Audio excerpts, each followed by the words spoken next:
Let's turn our attention to the CEO question. A study by the British company Immerse Education combed LinkedIn data to look for people who became CEOs after graduating from certain universities worldwide. And here in Canada, the school that seemed to pump out the most CEOs was McGill, with a rate of 4.28%. Second place, Queen's University in Ontario, 4.02%. Here to tell us more about why McGill seems to be having some success in this field is a professor in the Desautels Faculty of Management at McGill, Karl Moore. Professor Moore, thanks for joining us. My pleasure, Trudy. Does this study assume that the CEOs registered or named as CEOs on LinkedIn went through the Faculty of Management, or could they have studied other things? They could have studied other things as well. Probably the biggest number would be management, because if you want to go into management, you tend to study there. But I know CEOs done extraordinarily well that studied arts and science and various other topics as well at McGill.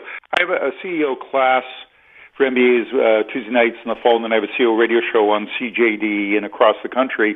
So we need about 1,000 CEOs over the last dozen years. Many of them are from McGill.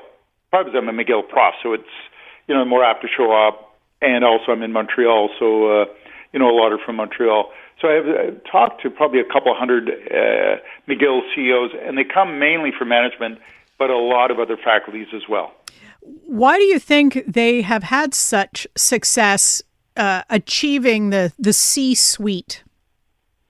Well, I think three reasons come to mind. One is we get probably the smartest students in Canada come to McGill.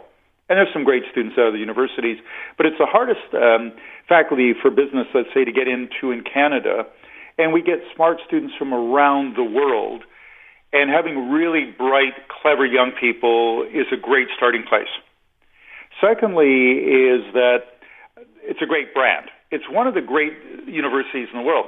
I taught at Oxford before I came to McGill, and I played hockey and had a wife with a couple small kids and knew a lot of people. So I had hundreds of conversations. I left over a year, which you do in academia. It's a slow quit.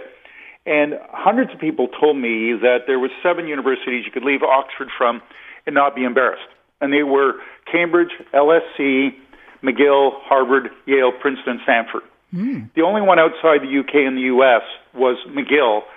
It's been around a long time. We've produced incredibly clever people. We have some wonderful faculty like my colleague Henry Mintzberg and Nobel Prize winners and so on. So it's a very well-known name. And if I'm a senior manager and I hire a young person, if they went to Oxford or Harvard or McGill, there's someone I want to keep an eye on because there's a filtering mechanism to get to the great schools.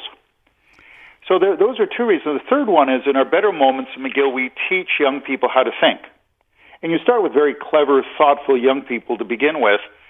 Learning how to think is the skill that will be with you for the rest of your life and will be useful in your 60s, 70s, and 80s, and so on.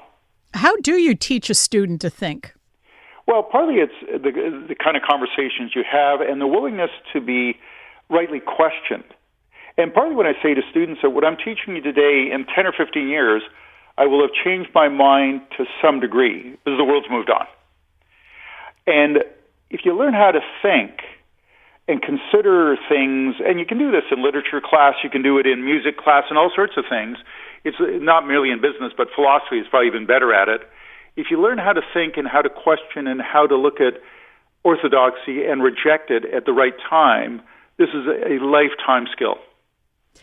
Do you worry that what went on with the pro-Palestinian encampment at McGill this spring and into the summer might have taken a little bit of polish off the McGill name on the international stage? Certainly the story went around the world. It did, but when you look at it, a lot of schools in the U.S., Canada, and other countries, but the big-name schools in the U.S., there was a couple presidents fired because of these sorts of things and how they handled it. And so McGill certainly got a lot of press, but when you look at other schools in Canada and the U.S. and so on, also faced it later on. So I think it's something where, it's a bit of a concern, but other schools share this concern as well in the eyes of the public. Considering that it is so competitive to get into the Faculty of Management at McGill, what would your advice be to students who are coming up through CEGEP now, who have their eye on management, who could, see themselves in their dreams sitting in the corner office? What kind of things should they be doing to improve their odds of getting in? Well, to get in, you would need to have high grades and good R scores. So that's fine. I mean, they understand that. That's part of what you're doing. And one thing I ask alumni when they come to class is I say, what's your advice for undergraduates? What are the three things they really need to know? And all the students lean forward, because this is someone very, like I had Jennifer Hale, who is one of Canada's great Olympians, is over the Olympics right now as a student, and then comes to class every year. And, everybody leans forward because, this is one of our greatest athletes in skiing history. What's her advice? And some of it is something like, relax, you're in now, enjoy the learning, don't get too wound up about it. And a second big point is you're going to have a great network come from your time at McGill. Make those friendships, make that network, because they will be useful in 10, 15, 20, 30 years from now. Our two big points, and part of it just relax and enjoy the process. Don't get too wound up about it. You made it. Let's enjoy ourselves. I'm sure that would be welcome to the ears of students who really do put a lot of pressure on themselves to succeed. But do you have people flunking out of the Faculty of Management? Yeah, occasionally. It's something where sometimes, ill health and so on, and we have ways of helping people in that. But, not everyone gets straight A's for sure. But part of it is what business looks at is they like people with good grades, but they also like athletes.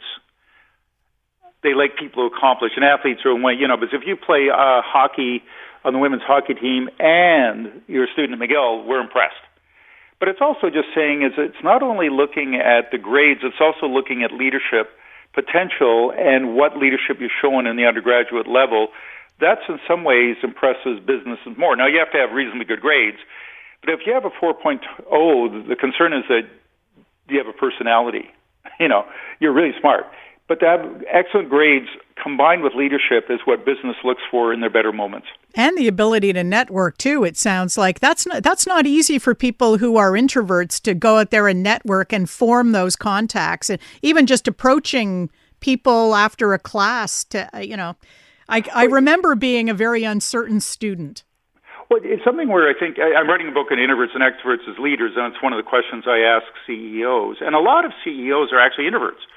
But part of it is introverts are good networkers, but you do it more one-on-one. You prepare yourself. You have some questions for the person. And don't try to do it with a group of 10 people. Do it in a way that fits with your personality, which is about one-on-one. And it's something where doing your homework and having some questions to get the conversation going makes you more relaxed as an introvert, but makes the person go, hey, she's done her homework. I'm impressed. So it's a good starting place to do a bit of research on a person before you approach them at a meeting or something like that. And in most cases, you can do that ahead of time, or you can even Google during the speech they give. Professor Karl Moore, thanks very much for your time. Always a pleasure.